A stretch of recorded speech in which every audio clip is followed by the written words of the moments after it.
गिबियावनो बयखौबो आंनि चेनेलाव बरायनानै लाग्रोबाय। आसा खालामो बयबो मोजाङैनो दङ। दासिमनि मोननैसो खौरांफोरा जाबाय। फरायसाफोरनि थाखाय मिथिनो गोनां खौरां। आसाम सरकारनि सोलोंथाइ बिफाना मोनसे गिदिर थांखि लादों। बे थांखिखौ गोदान सोलोंथाइ बिथिंनि नेम खान्थिनि गेजेरजों लानाय जादों। सिगांनिफ्राय मेट्रिक आनजाद जानाय बायदि इयुनाव मेट्रिक आनजादा थाहैनाय नंला। लोगोसेनो मोननै बर्डबो थानाय नंला। सेकेन्डारि बर्ड अफ आसाम आरो आसाम हायार सेकेन्डारि इडुकेसन काउन्सिलखौ सरजाबनानै मोनसे गोदान बर्ड खालामनाय जासिगोन।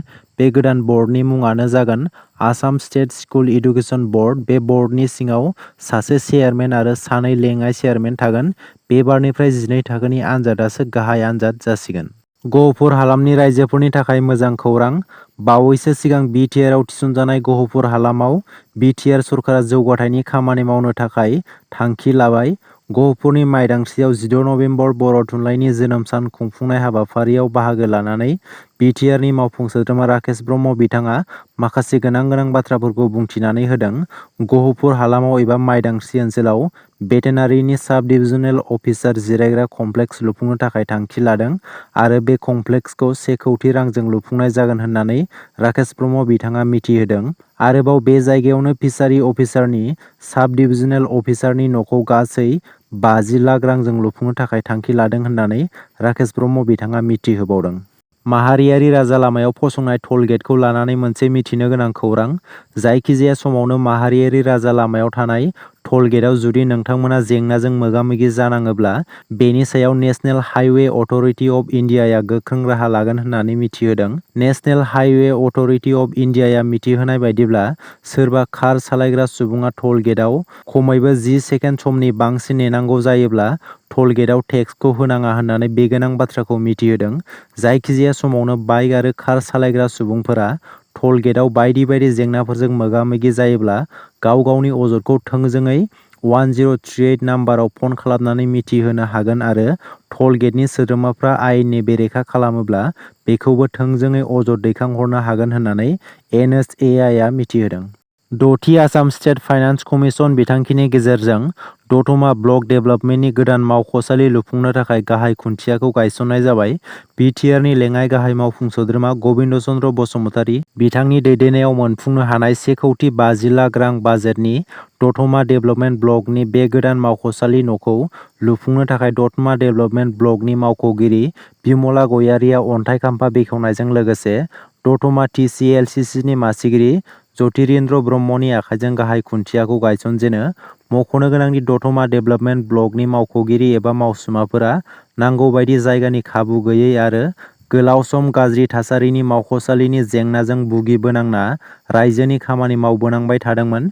दिनै गोदान मावख'सालि मोननो हानाया गोजोनथाव होननानै फोरमायो दतमा ब्लक टि.सि.एल.सि.सि. नि मासिगिरि ज्यतिरिन्द्र ब्रह्म बिथाङा। फैगौ लकसभा बिसायख'थिया खुंफुंजानो बारा गोबाव सम गैलिया।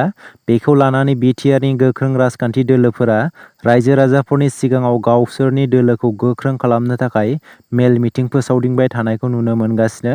बे समावनो फिन आरोबाव बि.टि.आर.नि गाहाय मावफुं सोद्रोमा एबा इउ.पि.पि.एल. दोलोनि गाहाय दैदेनगिरि प्रमद बर' बिथाङा बि.पि.एफ. दोलोनि गाहाय दैदेनगिरि हाग्रामा महिलारीनि सायाव माखासे गोख्रों बाथ्राफोरखौ बुंथिदों। थांनाय 17 बोसोर बि.पि.एफ.नि खुंथाइ समाव बि.टि.आर. ओनसोलाव गोबां हिंसायारि जाथाय जालांदों। गोबां बर' हारिनि रायजो-राजाफोरा न'-बां खोमानानै लानांनायजों लोगोसे गाव गावनि नखरनि बिमा-बिफा, बिदा-फंबाय, बिब'-बिनानावफोरखौबो खोमानानै लानो गोनां जादोंमोन आरो बैफोर हिंसायारि जाथायखौ लानानै आथिखालाव फिन आरोबाव हाग्रामा महिलारीखौ राजा खालामनानै बि.टि.आर.आव फिन असान्थि एबा हिंसायारि थासारिखौ लाबोफिननो रायजो-राजाफोरा गोसो गैलिया आरो बि.पि.एफ.आ 17 बोसोर खुंथाइ समाव रायजो-राजाफोरनि थाखाय जौगानाय आरो सोलोंथाइ जौगानायनि सायाव जेबो खामानि मावनो हायाखै। बेखौ रायजो-राजाफोरा बुजिना मोनखाजोब्बाय। बेनिखायनो फैगौ लकसभा बिसायख'थियाव रायजो-राजाफोरा बि.पि.एफ.नो भट होनानै फिन हिंसायारि थासारिखौ लाबोफिननो गोसो गैला होननानै प्रमद बर' बिथाङा बैफोर गोख्रों बाथ्राफोरखौ बुंथिनानै होदों। थांनाय सानखालि उत्तराखन्डनि उत्तरकुशीआव सुरंग एबा टानेल बायग्रबनानै सा 40 खामानि मावग्रा सुबुंफोरा नांथानानै दं आरो बेनि गेजेराव बर' हारिनि सानै सुबुङाबो नांथानानै दं आरो बेसोरखौ दासिमबो उदां खालामनो हायाखै होननानै मिथिनो मोन्दों। बेखौ लानानै सुरंग सिङाव नांथानानै थानाय सानै बर' सनजय बसुमतारी आरो राम प्रसाद नार्जारीनि नखरा जोबोद दुखुआव दं। मिथिनो मोननाय बायदिब्ला थांनाय 6 साननिफ्रायनो सुरंग सिङाव थाबथानानै दं गासै सा 40 खामानि मावग्राफोरा आरो बेनि गेजेरावनो सानै बर'फोर। सुरंग सिंनिफ्राय बेसोर सा 40 खामानि मावग्राफोरखौ उदां खालामनो थाखाय गोबां रैखाथि हान्जाया रैखाथि होनो थाखाय सान-हर खामानि मावगासिनो। नाथाय बेनि गेजेरावबो दासिमबो उदां खालामनो हायाखै सा 40 खामानि मावग्राफोरखौ। बेनि गेजेरावनो सनजय बसुमतारी आरो राम प्रसाद नार्जारीनि नखरा दुखुजों हर-सान इसोरनियाव आरज गाबगासिनो जाहाथे मोजाङै मोजां रैखाथि मोननो हायो। खौरांनिफ्राय मिथिनो मोननाय बायदिब्ला सुरंग सिङाव थाबथानानै थानाय सा 40 खामानि मावग्राफोरा दासिम गोथां थासारियाव दं। जर'खायै बिसोरनि थाखाय मुलि आरो अक्सिजेन बायदि बायदि बेसादफोरखौबो सुरंग सिङाव दैथायहरनाय जादों होननानै मिथिहोदों। सुरंग सिङाव थाबथानानै थानाय सा 40 खामानि मावग्राफोरखौ दिहुननो थाखाय आमेरिका हादरनिफ्राय मोनसे गोनोखो आदबनि आगजु बाहायनाय जादों एबा मेसिन बाहायदों।